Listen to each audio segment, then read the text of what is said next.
నా పెద్ద బిడ్డ పేరు జానకి రామ్, రెండో బిడ్డ కళ్యాణ్ రామ్.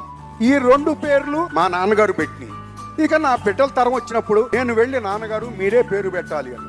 ఏంటన్నా తరం అంతా మారిపోయింది, ఇప్పుడంతా జాను అయ్యి అని ఏదో కొత్త కొత్త పేర్లు వస్తున్నాయి, మీ ఇష్టం అన్నారు. నేను అన్నాను లేదు మీరే పెట్టాలి పేరు అన్నాను.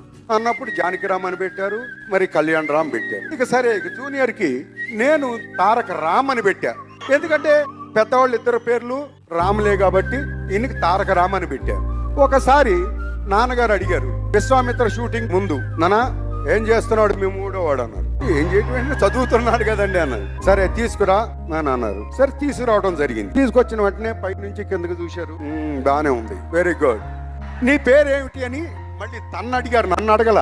తాతగారు నా పేరు డాడీ తారక రామ్ అని పెట్టారు అన్న వెంటనే నో నథింగ్, నీది నా అంశ, నా పేరు నీకుండాలి అని నందమూరి తారక రామారావు